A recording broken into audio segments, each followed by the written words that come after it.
as we know, many of us here are leaders by virtue of lived experience of mental illness or mental health challenges. I sometimes wonder, is that many? I would say it's 100%, surely. Who doesn't experience mental health, challenges or otherwise? It is all of us. Lived experience makes you expert. As we know, though, it's taken a long time for that view to be understood, for the mental health consumer movement to radicalise, to find its voice, to take the stage, to have that particular experience of lived expertise of lived experience heard, understood, accepted by the traditional keepers of medical power.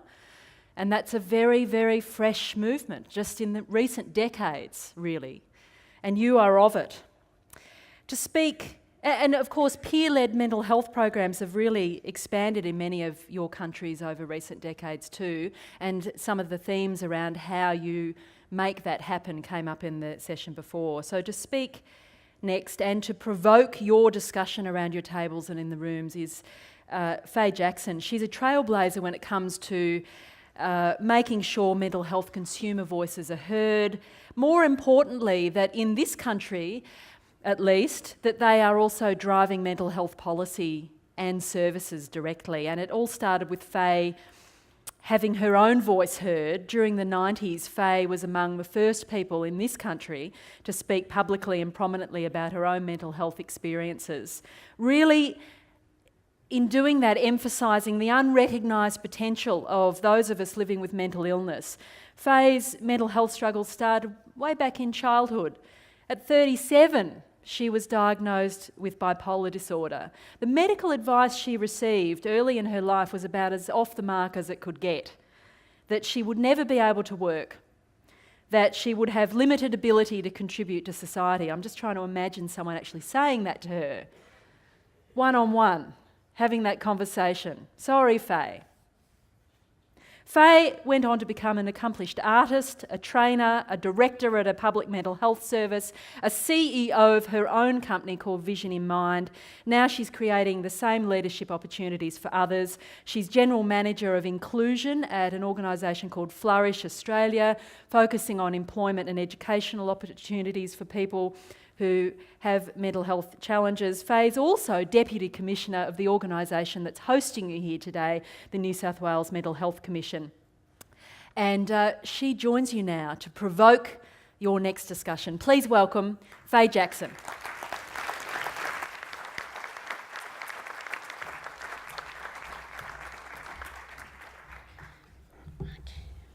Thank you all for coming here from lands far and wide and close by and just round the corner.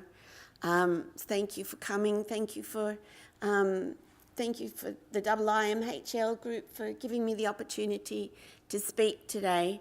I usually roam around, but my legs are particularly wobbly today, so I think I will use the lectern to stand behind. I would like to acknowledge the traditional custodians of the land, the Gadigal people of the Eora Nation. Ask you to tread lightly on this land while you're here. If you're a smoker, please put your cigarettes in the butt and not down in the bin and not down the drain. I'd like to acknowledge also my brothers and sisters and my transgender and intersex family members who have lived experience, and acknowledge those that have gone before us, on whose shoulders we stand in the hope and the fight to improve not only mental health services, but to improve the opportunity for our citizenship within every country that we come from, that we hail from, and that our children and grandchildren will have greater rights, greater opportunity than what any of us have had. I usually start the talks with a little quip to try and help people feel a little more at ease with my shake, but I thought I wouldn't do it today because it's such a solemn occasion and so many people have heard me say it so many times before. But perhaps as I've been requested to do it, I shall. So if you see me shaking, it is, I'm certainly nervous today, but the diarrhea stopped a little while ago and I'm grateful for that. But I shake because I have a lithium tremor. I'm forced to take medication, and lithium is the drug that I'm forced to take, among many others. But I say that I don't think lithium's a friendly drug at all, not for what it's doing to my body. But I say that lithium's a friendly drug. It waves, it makes a good cup of tea and a good martini. I'll do it in this hand, good martini. And I did this once in a schoolboys talk and I'll never do that again. Welcome to Australia, mate.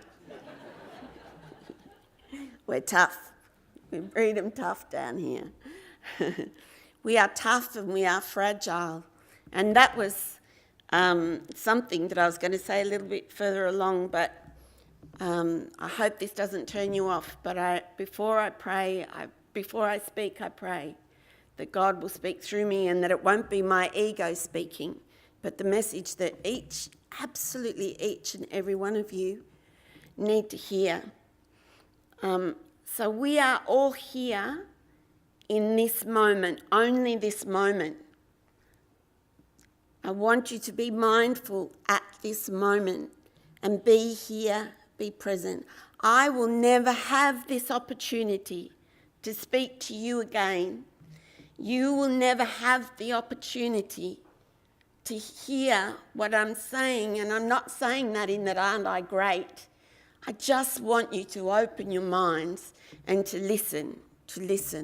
I acknowledge the person that asked the question about how important it is that people with who come to the table with lived experience have the opportunity to be educated so that we can contribute greatly to the discussion. And absolutely that is important. But I am an expert by experience. My education has been living and near death on many occasions. My experience and my education has been coming through not only the trauma that I believe caused my mental health issue in the first place, but the trauma that mental health services inflicted upon me as well. When we talk about we are survivors, I know if you're in this room, you're a good one. You're a good person, you're here, you want to hear. Well, I believe that in good faith.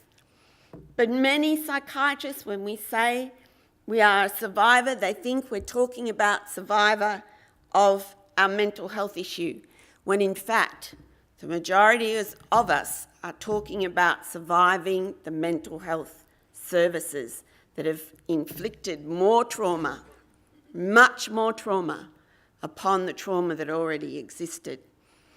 So we have, to borrow from Martin Luther King, a part of a quote, we have before us this glorious opportunity today to allow ourselves, and this is me talking back in here, space to listen, space to learn, to not let our wonderful educations, those of you who finished high school, I didn't, those of you with degrees and another degree and another degree and a doctorate, those of you who've had the right, the capability to have wonderful education that I can only dream of, I beseech you to not let your knowledge block you,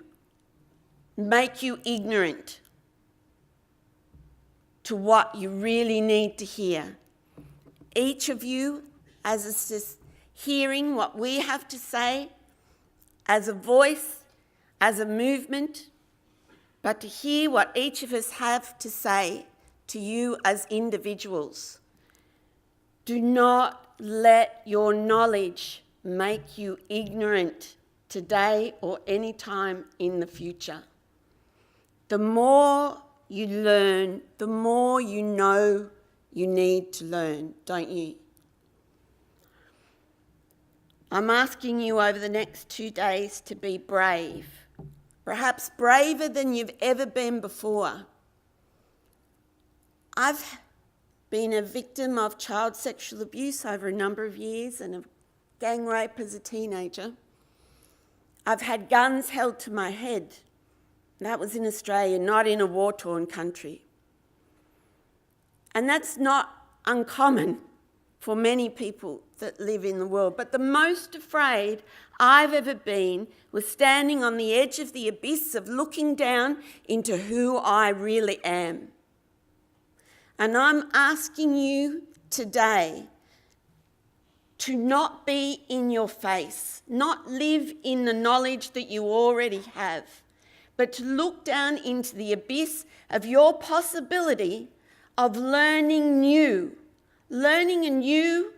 what you already knew, learning what you didn't know before. Open your hearts, open your minds, and open your lives to make a change for the way you live, for people like me, and a change for the way we run our services. Do not play this, exception politics. We don't, this isn't about, Fay is different to the people that we give service to. We give service to people that can't work, that can't speak, that can't have their voice. I had my first job at the age of 40 because doctors told me you will never work and you will never be a valuable member of society. You don't know who you have within your services that are the leaders that are just waiting to have the opportunity. You are here today as leaders. You have no right to not be who you were born to be. You have no right to sit there in comfort and in smugness of your education while others, like Aboriginal people, First Nations people from all around the world, people who are squashed, put to the fringe, people with mental health issues, people with mental illness, psychosocial disability, can't be absolute contributing, breathing, living a full life. Every one of us, you have no right to not be the leader that you were born to be. I have no right to not say what I'm led to say today.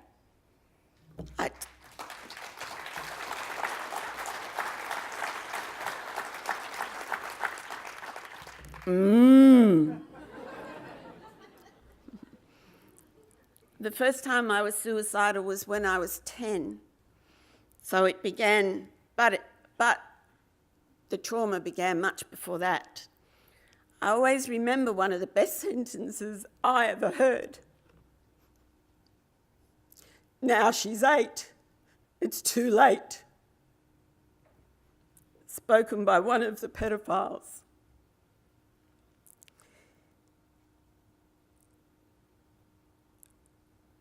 Psychiatry tells us that it's chemical imbalances of our brain and that mental illness runs through families. Well, so does trauma.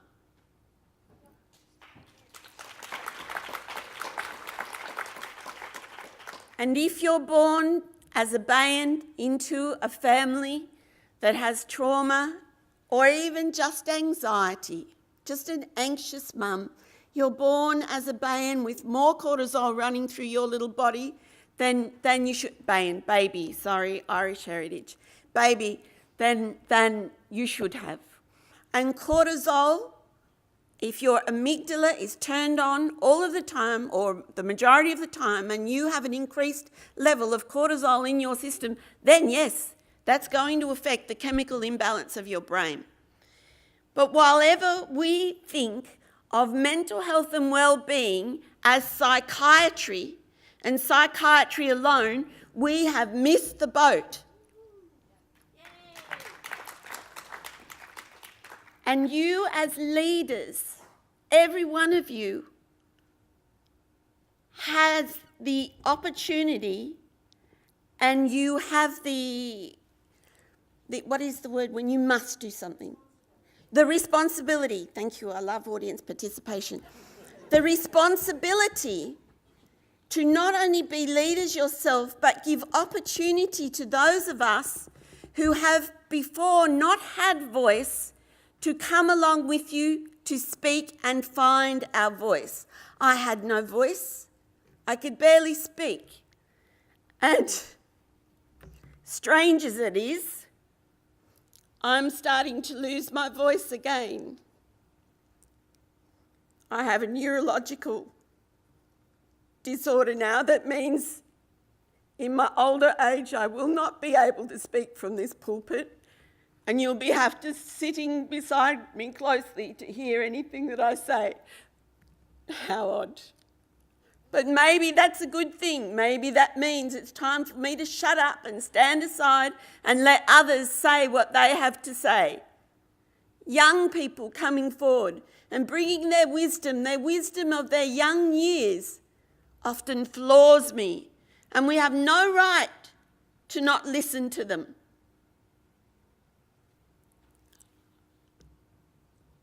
In my 20s, I was told you'll never work and you'll never be a valuable member of society. And when I was given a diagnosis at 37 and I was told that again, I have heard it many times, not just once. I was told that again. I became that diagnosis. And I have very mixed feelings about diagnosis. Some of my brothers and sisters and intersex and transgender family members are relieved when they get a diagnosis. But all too often, diagnosis relegates us to the other. We become the other. And even to say the word consumer makes us the other. I'm proud to say, and I don't mean this as an advertorial, but I work in a service where we don't have person-centred services, we have person-led services. Because what I see in person-centred services is the doctors, nurses, psychologists, psychiatrists, whatever, all sitting around a person saying, you will do this, you will do that, you will do this. You'll take your medication, you'll live there. These are your rights. But in a person-led service where the person is leading on what they want for their life, and that's what the NDIS brings to Australia, the opportunity for that, the National Disability Insurance Scheme, then people can say what they want for their lives. At the age of 32, I became 52, I wish. 52, I became a Deputy Commissioner, and at 54, the General Manager of Inclusion at Flourish Australia. So at 40 years of age, I got my first part-time job. There have been 3 leaders in my life that haven't had designated lived experience. Leaders who were brave, braver than any other leaders that I have met. My first was Eugene McGarrell, who gave me a 2-day-a-week job as a peer worker. And it was a peer worker that told me, you can recover. I'd never heard of it before. And within 2 months, I was working full-time, and within 2 years, he gave me the opportunity, not just because of my lived experience, but because of my other capabilities, to become a director of that public mental health service. That's leadership. That's not being afraid. That's not being afraid to let me fly.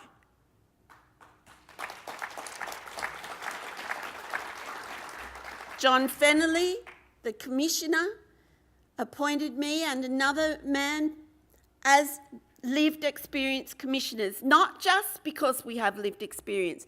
Do not appoint people to committees or appoint them as peer workers just because they have a lived experience. It is not tokenistic. It is important. Not everybody who's got a spanner in their hand can be a mechanic. It's important to get the right people, and it's important to make chance for people to grow into those positions so that they too can be the right people. And then Pamela Rutledge at Flourish Australia appointed me as a General Manager of Inclusion. Not just because I've got lived experience, but because I had all that other experience as well. I've sat on all sorts of committees, and I'm not going to give you the rundown of all the things that I've been involved in. It just makes me too exhausted to think about it anyway. But they are leaders who are not too afraid to let the voice of lived experience be loud and proud. What are you going to do?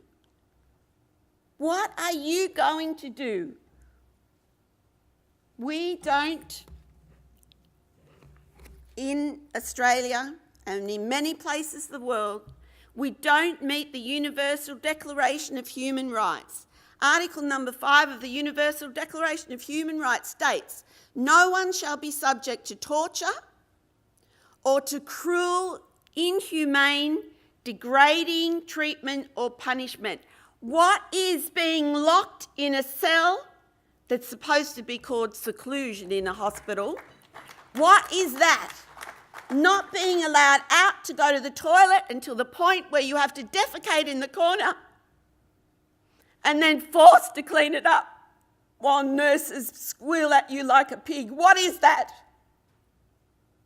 And this isn't just in when I was in hospital. Happens. People contact me about this from all over Australia and international. I get emails from people from other countries telling me of the way they've been treated that doesn't meet the Universal Declaration of Human Rights.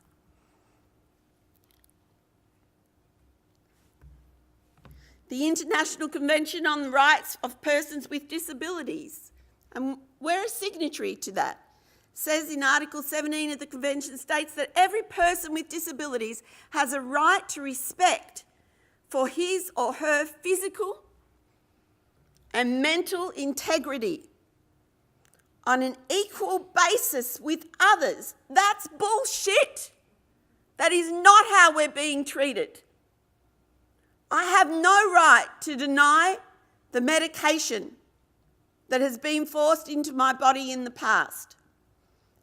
I now take 33 tablets a day that's trying to deal with the side effects of what those medications have caused to me. Until just recently, until I was appointed as Deputy Commissioner, I was too afraid to say that God speaks to me. Because when I used to say that, I was locked up. But I say it now. In a little while, you'll meet some of the other people that, well, they're no longer allowed to speak to me because they were medicated from me. And I wasn't asked if I wanted them taken away from me.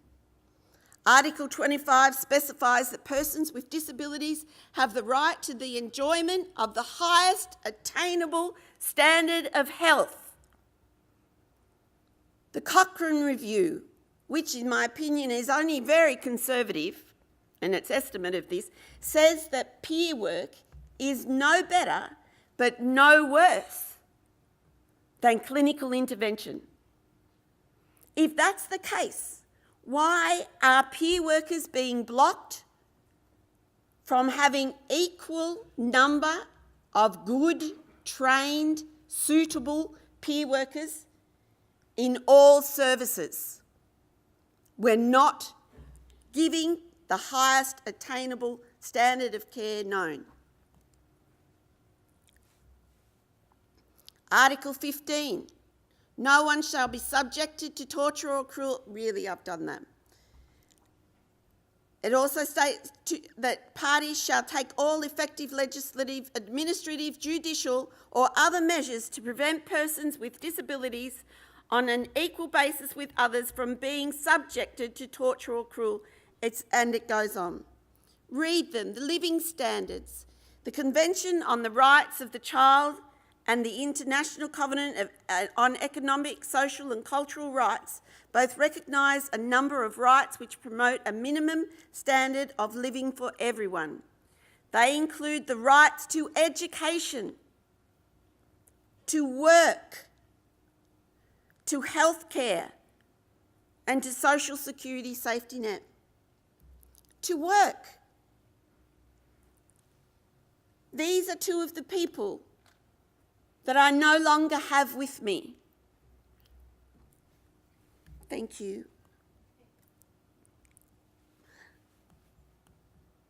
Thank you. Tim, thank you. These are two of the people that I no longer have with me.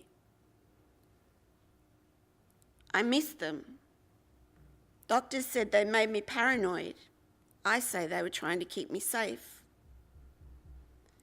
Recently, I became psychotic, as you would call it, at work. Usually, in the past when I've become psychotic, I've been unwell for 2 years afterwards. It's taken me 2 years to get back into being a citizen. But I became unwell, and we have at work plans for if such things come about. And the people that are on my plan weren't there at the time. The people that support me in that plan weren't there at the time.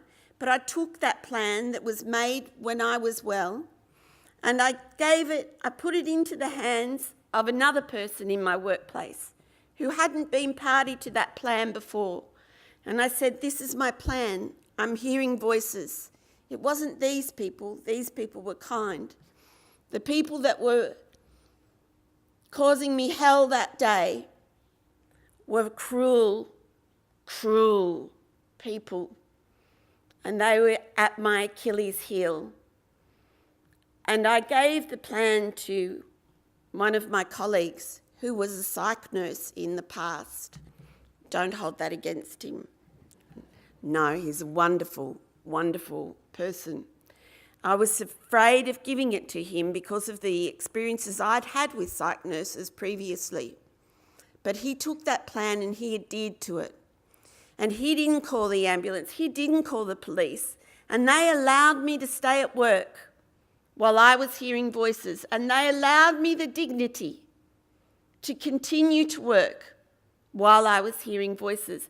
They had dignity of risk by allowing me to stay there, and they allowed me the dignity of risk to keep working.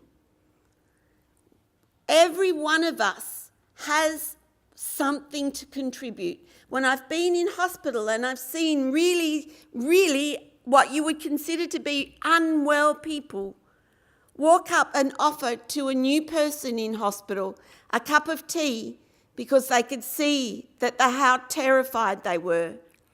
That man who walked away then to get the cup of tea for her, swearing at the people that were saying the awful things in his head, arrived back with the cup of tea, and in amongst the war that was going on in his head, he said, "We'll take care of you, darling. We'll take care of you here. You're our sister. We'll care for you." We all have something to contribute. We just need the opportunity to do it. Stop being so afraid. Don't even call us consumers. Just call us people. Let us have our citizenship. We're here to take it. We have so much to give you. Let us give it to you. You are lost without us. What if through history, all of the artists and the scientists were lithiumized? Where would we be?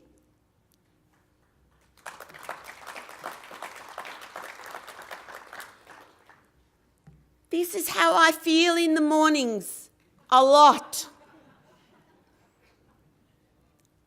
And I feel like I can't do it. I can't get up there.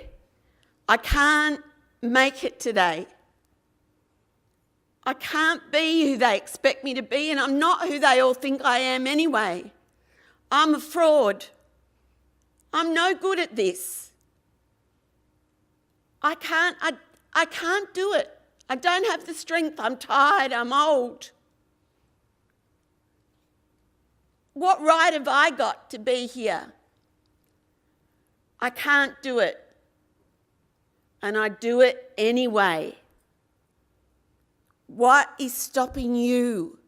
You know what needs to be done. You've heard it. Don't keep researching us. Don't keep researching Aboriginal people. We've told you. We've told you again and again and again what we need. Do it. What is stopping you from doing it? Stop being so comfortable. We are victims of your comfort. We are victims of our own comfort. We get to a point where we decide we won't ask for any more. We'll settle for this because it's too hard to ask, because we keep getting told no. So we become victims of our own comfort. Well, I don't have a right to be a victim of my own comfort. While I have a voice, I'll use it. You have no right not to hear it. While you have ears, hear them. One of the people that I know that listens the most is profoundly deaf. What is your excuse?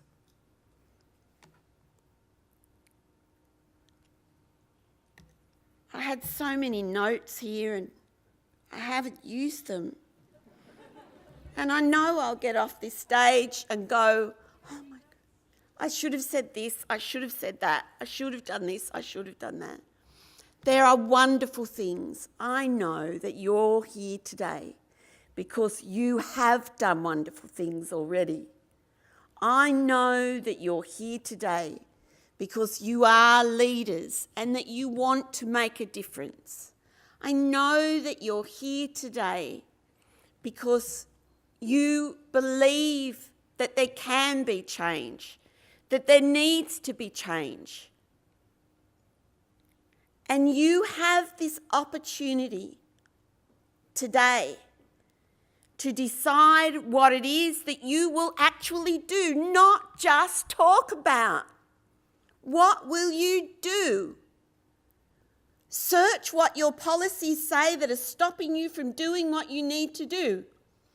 We found at Flourish Australia that we had a policy that was around medication that said that peer workers couldn't give medication to patients, so we couldn't increase our peer work numbers. We changed that policy and we connected the people to the pharmacists, back to the community health services that they should be getting services through, so that they were connected with them and supporting them in their medication. So it wasn't then a blockage to having peer workers. Within 15 months, straight away we instituted a policy called Why Not a Peer Worker, where every frontline staff, new position that was to come available was to be populated by a person with lived experience. The question wasn't why would we, it was why not? Why not? And we went from 22 to 140 peer workers within 12 months. You can do this. Why not? Why aren't there more people on commissions with lived experience? Why not?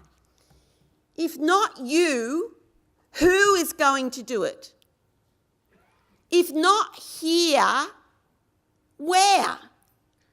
If not now, when? When? For God's sake, when? Thank you.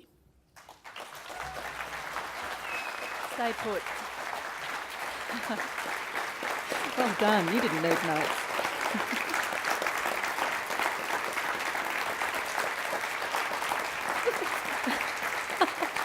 You did it. You did it. You did it. You did it. You so did it.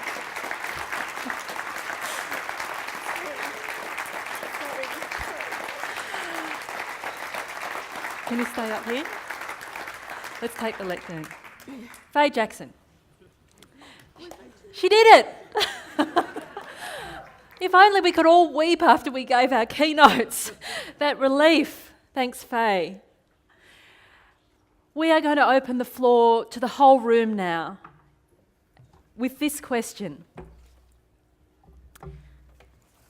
If not, why not? Over to you. Could I just ask John, Eugene and Pam to stand up, and could you please do this for me? Now, could you tell them how hard it's been working with me or with the other peer workers? Oh, that's hard. Has it really? Has it been hard? Has it? You could probably just shout. It's been delightful, Faye. Yeah, it's Thank a delight. you. It's a delight. It's been awesome. Awesome, delightful. We've had challenging moments, haven't we? We have. Because you have held us to account and required us to go to a new level of truth about what we're trying to do, and that is a huge credit to you, and we thank you every day for it. But sometimes there are hard moments. But I think once you make the decision, doing it is not hard. So what, did you have to change something in you? What Yeah, changed? What internal dialogue shifted? That's a really good point, Natasha. I think I've been on a journey that started when I came into the not-for-profit mental health sector and met people like Janet Ma and Valley Beatty, who did challenge some of my preconceptions, some of my fears, some of my lack of ownership of my own vulnerability. And I think that's been a great journey, and Fay has been an incredible support to me on that journey. So I think we all become more authentic when we're able to own and work with all the parts of ourselves, and that's what the world we're trying to create for other people. Thank you. There's so much, thank you, Pam. There's so much strength in vulnerability. That's the thing, you know. Like, you know, a baby is so vulnerable, yeah? But they've got that whole family wrapped around their little finger, haven't they? Like, everything is about that baby. We're both fragile and fierce.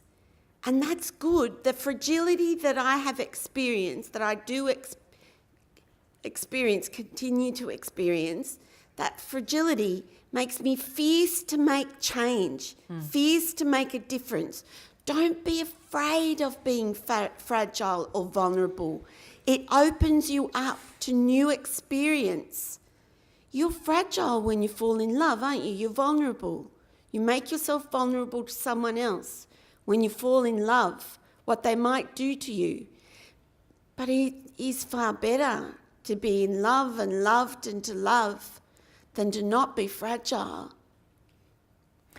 And how to bring fragility into your leadership work is an interesting challenge, isn't it? Because you're so expected to maintain the sheen. Hi. Hi, my name's Jenna Roberts, and I'm employed for my lived experience. I want to thank Fay from the bottom of my heart. There's a lot of people around this table.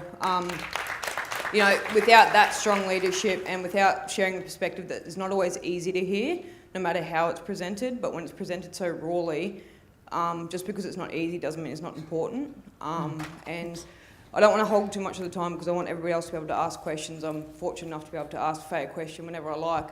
But I just want to say I believe that the why not and the why it happens and when it happens, well, it's actually lives and dies under good leadership and poor leadership. And I've had both, and it's amazing how much you can feel like you can't go on under poor leadership, but how far you can grow and how much you can achieve under great, strong, powerful leadership. So. Thank you. Yeah, thank you, Jenna. Do we have consumer leaders from the US, Canada, Wales, Sweden, Scotland, who would like to make a comment? I'll make a comment others? from the U.S. Yeah, hi. Good. Hi, I'm Dr. Brian Sims. I'm a psychiatrist in the U.S. Sorry if I was rude. Oh, no. I did that for a reason, because I'm going to ask for your permission after this is all done, if you're okay with the boundary issue of giving you the biggest hug that I could possibly find for you. You are a reflection of power. And it's something that in the U.S., what we're doing, and what I'm a part of now, is I represent an organization called the National Center for Trauma-Informed Care. And what we've learned over the years is that our team, in order to make changes in any system, it started off with seclusion and restraints, but it has now moved to helping people to address their trauma. The team is composed of 3 people. One is a person that talks about what is trauma. Then myself, I'll talk about the neurobiology of trauma, but always, always, always, we bring in a person with lived experience. The purpose behind that is the most obvious of all, because they bring to the table the greatest strength that can be there. They bring to the table the message that everyone gets, and they begin to see it. So I just want you to know that all of the things that you're talking about, we have seen tremendous changes take place in systems that just didn't get it until a person of your stature and your strength was able to stand before them and talk about the many things that they've gone through. So I personally just want to thank you for that. Thank you. Thank you. And at what point do you know that a system has got it? That would be interesting. How do you measure that? You know, how do you identify, how do you have enough reflexivity in your team to go, I think we actually are getting it?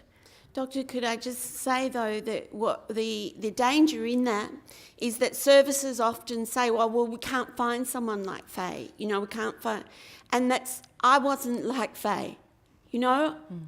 So we're here, we're all there. I'm no different to anyone else. I was given an opportunity. And then I found Fay. I found a voice because I was given opportunity. And I would still be unemployed. My children would have been taken away. I used to run with my children to stop the services taking my children from me. You know, I wasn't able to vote. I wasn't able to. I had my license taken from me. You know, I'm one of the people that's in your hospital, you know. I just needed the opportunity. It's really important that we don't play this politics of they're not, you know, but they're not capable, you know.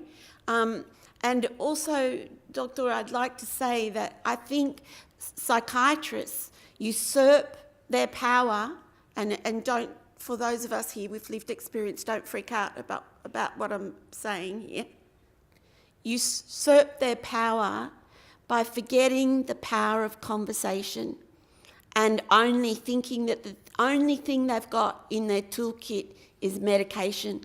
And when we're dying in our mid-50s because of the side effects of the medication, I don't think that's very powerful. But the power of conversation and connection and pull down the boundaries and be people to people. When in doubt, be human, you know, people to people. Take back the power of conversation, but making sure that it's equal conversation. Thank you. Thanks, Fay. And we have a comment over here, hand hello. waving. Hello, my name is Liam Hennessy. I'm from Ireland, and I'm just astonished at what Fay has been saying, and so moved and so privileged to be here to hear it. I just thought it might be useful to say that in a somewhat similar situation, I find myself in a somewhat similar situation. We in Ireland have created some structures to enable the views of service users and family members and carers and supporters to be formally represented and not in just a tokenistic way. And I'm a service user. I have been since I was 17, I suppose, and I'm 63 now. And we put in place a national office, and there are going to be localised offices around the country. And the people in those localised offices will sit as full and equal members of the area mental health management team. And what we've been trying to say, and this is a point I picked up from Fay, not everybody who has a spanner it qualifies as a mechanic, and I think that's very important. We shouldn't be judged about our contributions simply by virtue of the fact that we're service users or family members. That, of course, informs our contributions, but it's our wider skills and our ability to contribute right across the spectrum of management and care issues that come before management and clinical teams. That's important. So it's a new process in Ireland, and it'll be very interesting to see whether it does actually become a real, as distinct from a tokenistic or a sham presentation. But with the kind of people that have been recruited, and it has been a requirement that they either be family members or service users, I think it's setting sail with a fair wind, and over a couple of years we'll be trying to establish what good practice is, and it's at organisations like this we might be in a position to disseminate that good practice or learn, as I have done over the last couple of days, from colleagues from other jurisdictions. So thanks very much. Thank you. Thank you. And I'm just going to come to one final comment now before we let you break for lunch. I've extended it. 2 final comments. Keep them brief, I'm sorry, but let's try and continue the conversation into the afternoon as well. Hi there, my name is Sean McNeil. I am Scottish, but I'm from New Zealand, and I'm a person with lived experience who works in mental health services, but I'm also from a registered nurse background, registered mental nurse background. I want to firstly just briefly say that we need to also recognise that there are people that are working in lots of professions who have lived experience. There are nurses. I've got a very good friend who's a psychiatrist who's out about his lived experience, etc. So there are people in prominent positions already that we can utilise to try to make some of the changes. And I think a point that is really important is that there are many organisations who have the will to have the why not up here concept, but we also need to speak to the funders, and we need everybody that is speaking to funders and everybody that is involved in panels which are deciding about competitive tendering. We need to talk to them about why not up here as well, and up here will be as good as, if not better, both from an economic point of view and from an outcomes point of view. Yeah, so there's reinforcement of what Tom was saying this morning. It's interesting, it's a theme that's popping up a lot. And finally to you, thank you. Hi there, I'm Rona. I'm from Scotland as well. I say I'm from Scotland. My background is very much somebody who has been involved in mental health services for over 30 years, 12 years constantly in acute wards. And as you can imagine, my life became very limited by other people's kindness or what they thought was kindness. And I suppose for me, I really just want to thank Fay, but also I think for me there's that element of how as peers are we able to make mistakes when we step into new roles and see it as learning rather than being judged. And I think that around how do we enable a platform to be created where people can learn, to develop, to be able to have a stronger voice. So there's more of a pool for people to be able to be involved at every level. I think it's a bridge that we don't really address enough to support people to be exactly who they can be, and we have a right for that. Thank you. Absolutely. Yeah, that expectation that you have to be more perfect than perfect, Yeah. under more scrutiny than anyone. Yeah. If you're granted the permission. Absolutely, and I've said that to my staff through the different services where I've had staff. It's unfair, but we have to be seen to be beyond any reproach. Otherwise, that's right. That's, what can you expect? I'm not saying that that's what's happening in the service that I am now, but that's what I say, because we have other services watching us, people watching it, and you do still have naysayers in services when there are wonderful nurses, wonderful doctors, but there are still naysayers in there who think we've got no right, and who in fact will say, if you're so good at what you're doing, why did I bother going through university for 6 years? Right. And honestly, if they think that, if that's the attitude, I kind of think, well, why did you?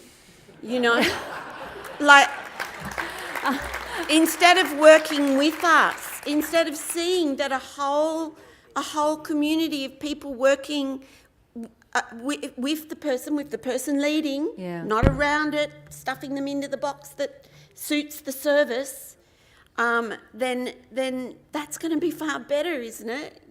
Like a lot of my community of people with lived experience want to take medication. And that should be their right, but they should also have the right to be able to have conversations with somebody who's recovered and to mentor them and support them. And doctors and nurses learn from people. They're much less likely to burn out if they see in front of them people that do recover. Positive. It gives That's them right. hope. Yeah. And can we stop delivering mental health services and deliver wellbeing services, please, so that we're not dying when we're 50? Thank you. Thank you, Fay. Fay Jackson, stay put. Fay Jackson. Thank you. Thanks. And this as well. Yeah, brilliant. Now I go beating myself up about what I did and didn't say. Speaking truth. Thank you so much. I know that we could have run that a lot longer. Thank you for giving us the permission to run over and into lunch. I'm sorry about that, but it felt necessary, so thank you.